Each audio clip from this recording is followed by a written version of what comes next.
Sebelumnya juga terima kasih ke Mbak Hina, tadi ada insightful yang sangat-sangat luar biasa sekali, yang tentu buat aku juga nambah perspektif ya, apa sih yang harus dilakukan ketika di dunia kerja. Dan selamat siang juga buat teman-teman di sini. Saya lihat di sini yang hadir ada sekitar 282 partisipan. Itu artinya teman-teman di sini sangat semangat dan juga antusias untuk bisa menggapai impian atau karirnya teman-teman di sini. Dan tentu buat saya juga senang banget karena dari dulu juga saya sama kayak kalian gitu. Kayak misalnya lagi ada di suatu forum terus ngeliat, wah ini kayaknya keren banget ya, pingin seperti ini, pingin seperti itu. Dan akhirnya saya juga hadir di tempat yang saya impikan. Nah, tadi sebelumnya ada Kak Haina yang berbagi seputar tentang bagaimana caranya untuk mendapatkan job pertama, terus apa aja sih yang perlu dipersiapkan. Nah, selanjutnya ini masih berhubungan. Setelah kita dapat job pertama, terus kita tahu apa yang harus kita lakukan, langkah selanjutnya adalah gimana caranya supaya karir teman-teman itu bisa berkembang. Atau mungkin di sini ada yang mungkin masih bingung atau mungkin bertanya-tanya, setelah saya masuk kerjaan, apa sih yang harus dilakukan untuk membuat karir kita berkembang? Atau mungkin justru takut, atau mungkin gelisah karena takutnya ketika semua skill-skill yang dipelajari dari sekolah atau mungkin dari kuliah, pas begitu masuk ke dunia karir ternyata nggak sesuai. Nah, tenang aja teman-teman di sini, karena saya di sini akan membantu teman-teman untuk menambah perspektif yang nantinya juga bisa membantu teman-teman membuat keputusan berdasarkan dari apa yang dipunya atau skill-skill yang nanti teman-teman bisa asah melalui pengalaman-pengalaman pribadi saya dan juga keresahan-keresahan teman-teman yang nanti kita bisa diskusikan bareng-bareng tentunya. Coba. Nah, tapi sebelum itu kita kenalan terlebih dahulu supaya kita bisa bersama-sama semakin dekat. Ya, kenalkan nama aku Galang Sidik. Aku dari Graphic Design Kaliber Indonesia as a brand activation yang telah handle beberapa klien, baik itu internasional dan juga nasional di sini. Terus kemudian secara jalur dari edukasi dan juga experience kerja sebenarnya masih satu jalur atau satu connection karena saya berasal dari DKV atau Desain Komunikasi Visual dari Universitas Komputer Indonesia gitu. Jadi masih satu linear. Nah, itu saja perkenalan singkat dari saya dan selanjutnya adalah apa sih yang akan kita bahas kali ini. Nah, yang akan kita bahas kali ini adalah skill yang sekiranya dibutuhkan untuk di masa depan. Nah, mungkin bertanya-tanya di antara teman-teman, emang skill yang harus dibutuhkan di masa depan itu kayak gimana sih? Dan mungkin juga ada yang udah keprediksi, apalagi sekarang kan kayak misalnya ada AI, ada misalnya computing atau analisis, dan semakin banyak juga prediksi-prediksi yang bermunculan. Tapi pertanyaannya, apakah skill-skill tersebut sesuai dengan karakter kita, sesuai dengan budaya atau lingkungan kita? Terus selanjutnya adalah bagaimana sih setelah kita dapat skill, cara kita mengasahnya, cara kita untuk bisa terus growth, sehingga karir kita bisa jauh lebih baik lagi. Dan terakhir adalah bagaimana caranya supaya skill-skill teman ini bisa banyak orang lain yang tahu gitu. Dalam hal ini misalnya teman-teman pingin cari kerja, terus teman-teman pingin supaya skill-skill teman tuh menonjol di antara teman-teman yang lainnya. Gitu. Nah, mari kita bahas. Di sini mungkin agar kita lebih interaktif lagi, aku ingin nanya nih ke teman-teman, pasti punya prediksi lah, skill apa yang sekiranya bakal dibutuhkan di masa depan. Teman-teman bisa coba isi di chat kolom Zoom ini, sekiranya apa sih yang dibutuhkan. Coba, dan mari kita berdiskusi.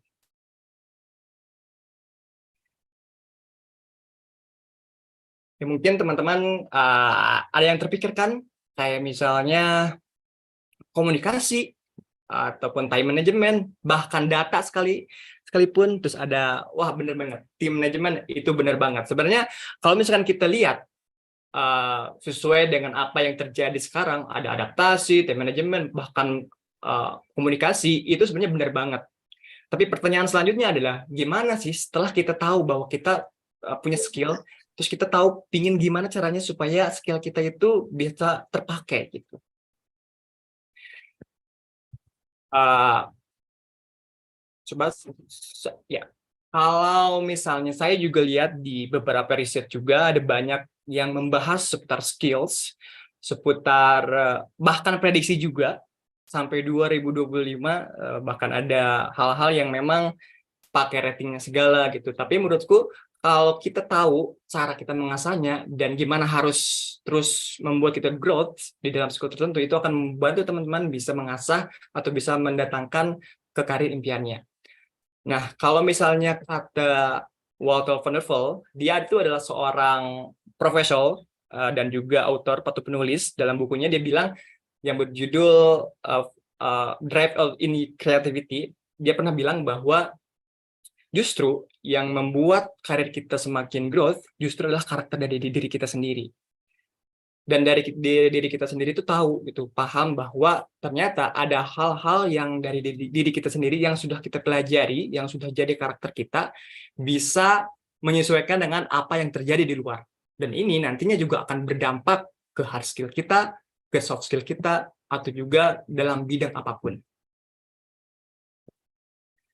Dan dia pernah bilang gitu, gimana sih caranya supaya skill-skill yang kita punya ini bisa selalu terasah walaupun di dalam bidang apapun.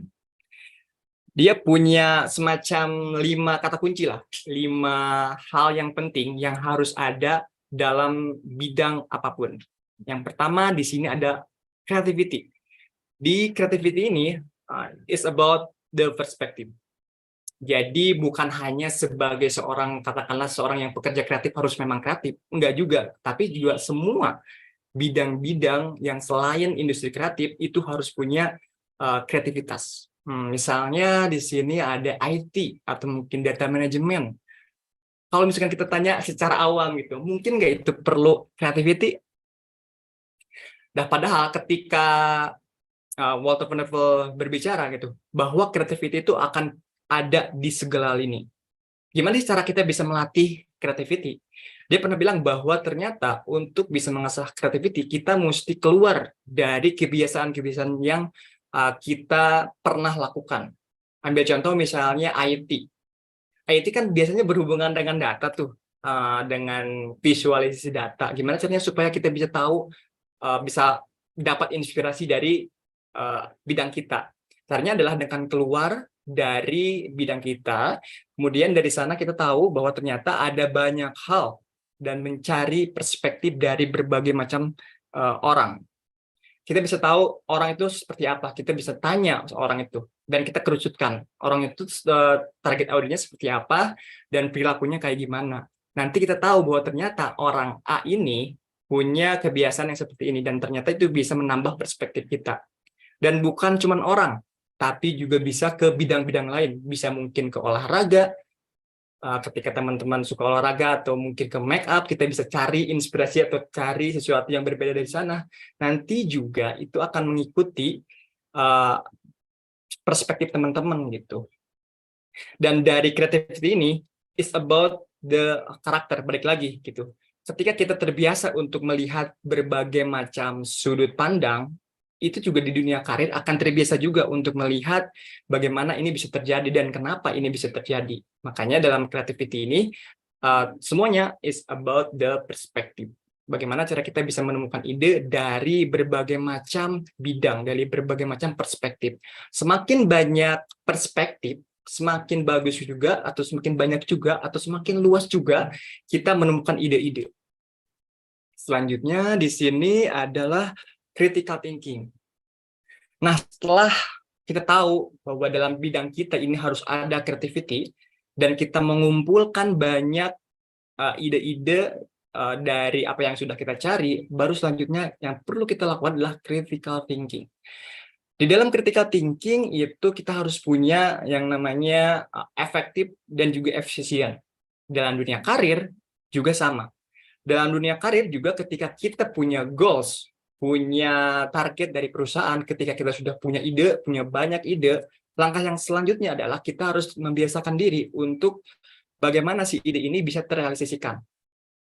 Karena ada juga loh kalau misalnya kita udah punya banyak ide nih, ide kita tuh udah bagus banget gitu. Tapi pas begitu dieksekusi, ternyata idenya nggak sesuai dengan delivery dari perusahaan, atau mungkin tidak sesuai dengan timnya, tidak sesuai dengan SDM-nya, yang akhirnya ide kita bisa mungkin kita kayak emosi gitu kayak wah gue tuh udah punya banyak ide tapi ternyata nggak dipakai gitu.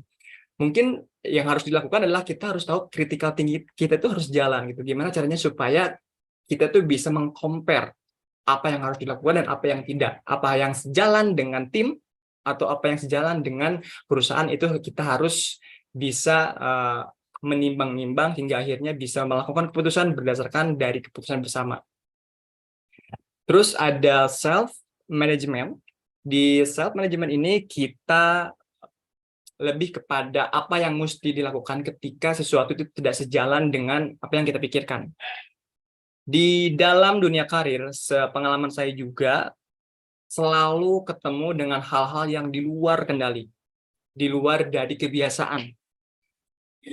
Tiba-tiba udah nyusun planning, udah nyusun schedule, tiba-tiba ada aja kerjaan baru yang membuat kita, waduh, bukannya malah jadi semangat, ya pasti semua orang juga kalau misalkan tiba-tiba ada kerjaan baru, tiba-tiba wah jadi kayak bingung, stres dan lain sebagainya.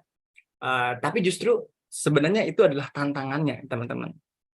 Ketika mungkin kita udah nyiapin semuanya, terus ternyata tiba-tiba ada hal yang masuk di tengah-tengah itu, langkah yang harus dilakukan adalah kita harus fokus ke goalnya itu sendiri.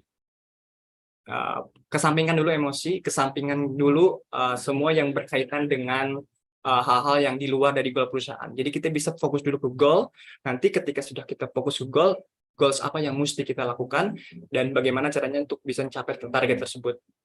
Dan self-management ini juga selain berhubungan dengan perilaku diri sendiri, berhubungan dengan cara kita melihat yang lain gitu, ini juga berkaitan dengan motivasi kita, berkaitan dengan apa yang mesti kita lakukan, dan berkaitan dengan cara kita untuk bisa terus mengasah apa yang harus kita lakukan. Ambil contoh, misalnya teman-teman di sini mungkin pernah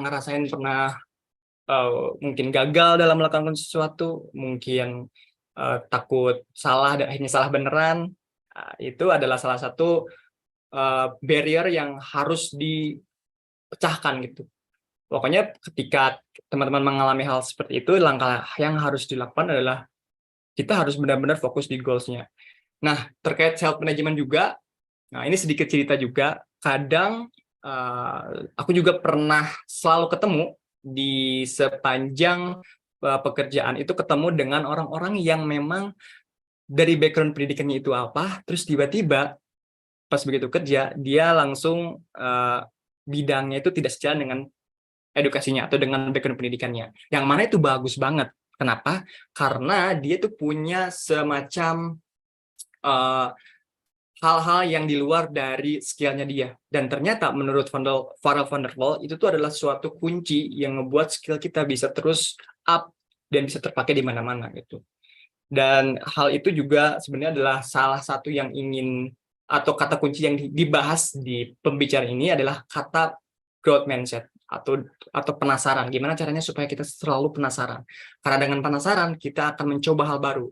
Dengan kita mencoba hal baru, kita bisa tahu apa yang mesti kita lakukan, dan ternyata setelah kita mencoba hal tersebut berdampak sama perusahaan. Makanya nggak jarang kalau misalnya ternyata teman-teman ini yang punya penasaran yang cukup tinggi, biasanya selain dia ditempatkan di posisi-posisi yang di luar dari background pendidikannya, biasanya perusahaan juga pinginnya tuh langsung naik juga jabatannya, entah itu sebagai manajer atau juga leader gitu. Dan ini adalah rasa penasaran ini adalah yang sangat-sangat penting juga sih di dalam dunia karir. Terus selanjutnya adalah social interaction. Nah, social interaction ini sebenarnya rada-rada mirip nih sama self management. Social interaction dan self management, kalau misalkan dibandingkan, kalau self management lebih ke diri sendiri, bagaimana cara kita bisa termotivasi untuk bisa melakukan kinerja yang baik. Tapi kalau misalkan social interaction, bagaimana cara kita bisa berinteraksi, bisa melakukan hubungan sosial dengan tim, dengan stakeholder, atau mungkin dengan klien. Nah, ini juga sangat penting ya dalam karir kita gitu, karena social interaction ini berhubungan dengan tadi yang sempat Kak Haina bilang juga, komunikasi itu. Jadi kalau misalkan kita berbicara tentang komunikasi, itu adalah berbicara tentang bagaimana kita bisa menangkap informasi dengan benar dan bisa menyampaikan informasi dengan baik juga gitu. Nah, kadang-kadang di masalah kantor atau mungkin masalah di pendidikan teman-teman juga itu ke permasalahan terbesarnya juga pasti diibaratkan dari komunikasi. Makanya penting juga untuk tahu gimana sih caranya supaya kita tuh saling memahami satu sama lain, tahu cara ngomong, tahu cara menyampaikan informasi. Gitu. Terus selanjutnya adalah urgency focus, attention management. Di attention management ini yang selalu saya alami juga di kantor atau di beberapa perusahaan yang pernah saya datangi juga, attention management adalah hal-hal yang selalu berdekatan dengan kinerja di dunia karir gitu. Ambil contoh, kadang dalam berkarir atau dalam bekerja itu ada hal-hal yang memang selalu ada urgent, selalu ada yang mesti dikerjakan. Dan di saat kita udah punya banyak banget kerjaan, tiba-tiba datang hal-hal yang nggak diduga itu. Apapun itu, mungkin di luar kendali kita atau mungkin memang hal-hal yang kita lupa atau kita skip, dan itu mesti diantisipasi. Caranya yang biasa saya lakukan adalah dengan membagi 3 kolom berdasarkan kinerja ataupun waktu. Misalnya kolom pertama ini adalah yang berisikan tentang hal-hal yang urgent, hal-hal yang perlu dilakukan saat ini juga. Terus misalkan yang kedua adalah hal-hal yang setelah yang urgent ini sudah diselesaikan, baru masuk ke kolom kedua. Dan kolom ketiga, yang hal-hal yang kalau misalnya ternyata dapat ide atau dapat konsep, langsung segera di-exercise gitu. Jadi membagi 3 kolom. Dan di kolom pertama biasanya ada list-listnya juga nih, apa yang harus dilakukan hari ini gitu. Terus gimana sih caranya, terus harus kemana dulu nih bilangnya atau komunikasinya harus kemana dulu nih, supaya kinerja kita juga tahu batasan-batasannya gitu. Nah, itu dia beberapa skills atau beberapa kunci yang membuat skill-skill kita bisa terus berkembang di beberapa perusahaan. Dan tentu membuat kita tahu bahwa kita tuh harusnya di dalam bidang apapun punya creativity, yang berarti kita mesti lihat dari berbagai macam sudut pandang, berbagai macam bidangnya, tahu perspektifnya. Yang kedua, ada semacam critical thinking, semuanya kita compare bagaimana semuanya ini bisa efektif dan juga efisien dalam mencapai goals kita atau dalam mencapai karir kita. Kemudian ada self management, kita memahami apa yang mesti kita lakukan, bagaimana kita atau kinerja kita bisa selalu up. Kemudian ada social intelligence, cara kita untuk berinteraksi dengan orang, dan terakhir ada attention management, untuk tahu kesalahan kita tuh di mana ataupun fokus apa yang mesti kita kerjakan dan evaluasi semuanya gitu. Nah, selanjutnya, pertanyaan yang selanjutnya adalah bagaimana sih caranya setelah kita tahu skill kita apa, cara kita mengasahnya, gimana sih caranya supaya skill kita itu bisa banyak orang lain yang tahu. Nah, yang mesti dilakukan adalah kita tahu bahwa kita itu bersaing dengan banyak orang, bersaing dengan banyak kandidat-kandidat lain. Jika kandidat lain memiliki skill A, B, sampai Z, kita juga harusnya punya skill tersebut, bahkan lebih dari itu.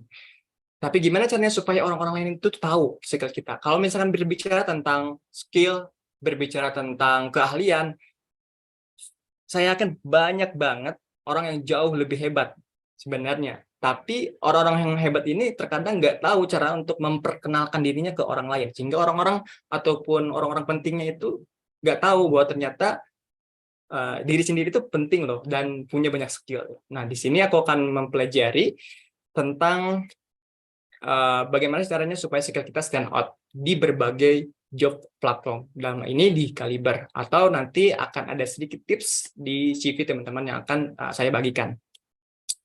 Pertama, bisa masuk dulu ke kaliber.com, masuk dulu dan melakukan semacam login, atau kalau misalkan ada yang belum daftar bisa segera daftar. Kemudian, nah di sini di Kaliber itu ada job kategori. Kita tuh mau pilih jobnya itu kategorinya berdasarkan apa? Bisa berdasarkan job level, ataupun employment type, ataupun job function, atau education, atau company, atau salary. Bahkan di Kaliber itu ada yang namanya respon fast. Bagaimana caranya supaya ketika kita bisa ngelamar, terus dapat respon yang sangat cepat gitu. Ini bisa difilter loh kalau misalkan di Kaliber. Terus, nah setelah kita tahu tadi cara kita mendaftar, terus masuk ke bagian-bagian kita untuk mendaftar, terus pilih pekerjaan yang sesuai, baru selanjutnya kita melihat skill yang dibutuhkan di perusahaan itu seperti apa sih. Di sini kita lihat kalau misalnya kualifikasinya itu ada facilitated skills, ada skill combine, ataupun good influential communication skills, terus ada adaptability. Gimana sih caranya supaya si skill-skill ini bisa teman-teman dapatkan gitu, atau bisa sesuai dengan yang dipunya gitu. Sebenarnya ada dua.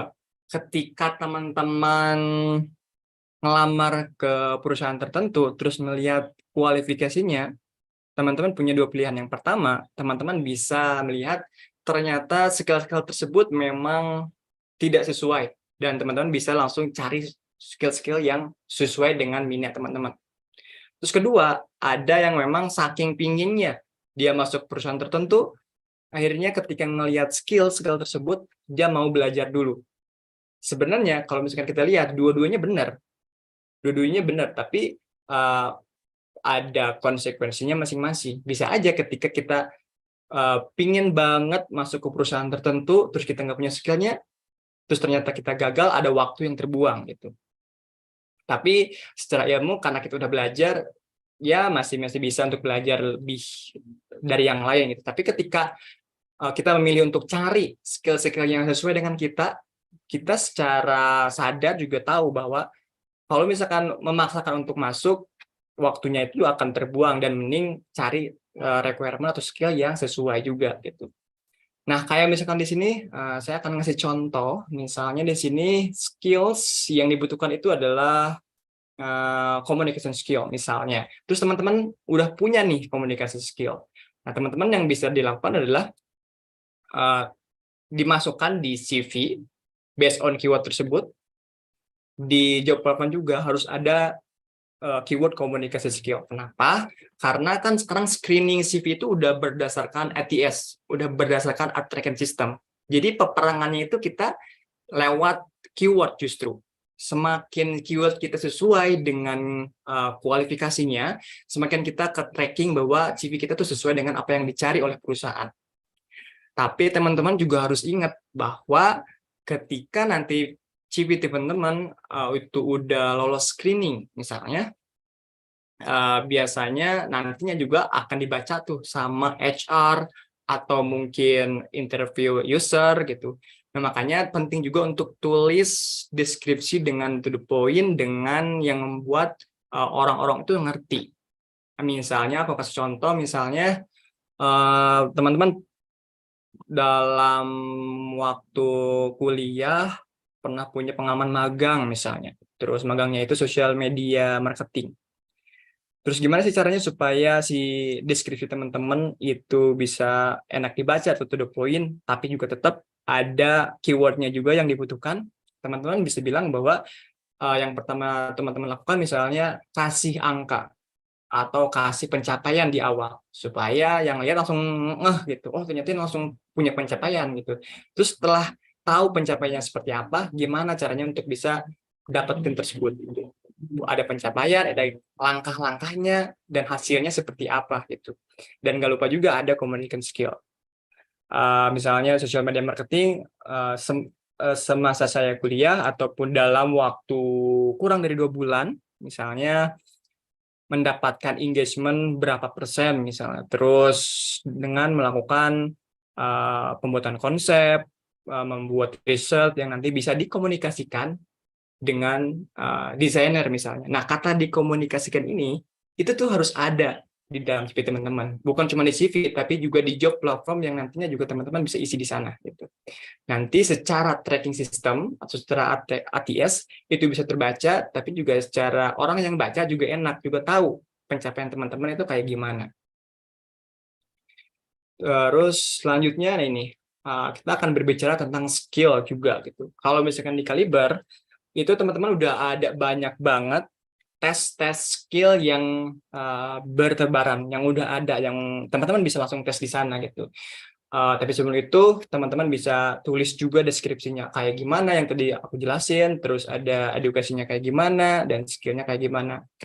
Nah, pengalaman saya juga, saya tuh ya walaupun graphic design, tapi juga ada atau pernah ada di posisi-posisi di mana memang tim ini memang lagi butuh tenaga untuk bisa mengkurasi kandidat-kandidat yang masuk. Jadi saya pernah handle juga, dan terkadang juga ketika saya ngelihat ada beberapa kandidat yang mengirimkan CV untuk klien gitu. Biasanya ada yang lihat kayak misalnya cuman tinggal nulis CV doang, tinggal nulis skill doang di CV gitu. Misalnya skillnya itu Microsoft Office atau PowerPoint udah gitu. Ya sebenarnya nggak apa-apa juga, tapi akan lebih punya value yang luar biasa kalau misalkan ternyata teman-teman itu punya license-nya.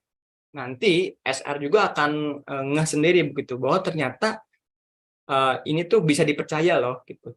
Dia bisa bisa Adobe Photoshop misalnya, itu karena ada license-nya, ada sertifikasinya. Jadi ada yang lebih menonjol daripada yang lainnya. Dan itu yang membuat CV kita bisa dipercaya oleh HR, oleh user, hingga akhirnya masuk ke interview yang lebih lanjut lagi. Nah, kalau di Kaliber, itu skill-skillnya itu, skill-skill yang dibutuhkan itu udah ada semua gitu. Jadi teman-teman bisa langsung isi di sini, di kolom kiri itu ada yang namanya skill test, terus teman-teman bisa juga untuk cari testing yang sesuai dengan apa yang dibutuhkan teman-teman. Di sini ada communication skill, ada basic, ada programming juga. Jadi kayak ada hard skill juga ada, soft skill juga ada. Jadi ketika teman-teman bisa menyelesaikan skill tersebut, nanti akan ada tuh muncul scoresnya gitu. Dan kalau misalkan skornya tinggi, bisa dimunculin di profil Kaliber teman-teman. Dan nanti ketika ada HR yang lagi nyari kandidat, itu bisa ketahuan, bisa ke tracking. Oh ternyata kandidat A ini bisa melakukan skill ini loh gitu, dengan value-nya yang ini, dengan lesson-nya seperti ini gitu. Itu akan membuat teman-teman bisa punya value lebih dari kandidat-kandidat yang lain. Gitu. Nah, itulah beberapa pembahasan kali ini untuk bisa mencapai skill. Ada beberapa tahapannya dan gimana caranya supaya skill kita bisa stand out di berbagai macam job platform dan juga di CV kita. Sebelum aku tutup, aku ada ini quotes dia dari Robert Greene. The future belong to those who learn more skill and combine them in creative ways.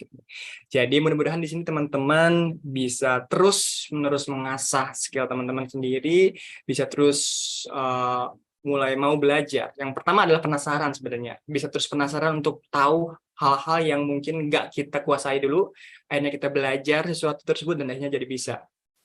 Karena ketika kita belajar, kita akan dapat sesuatu.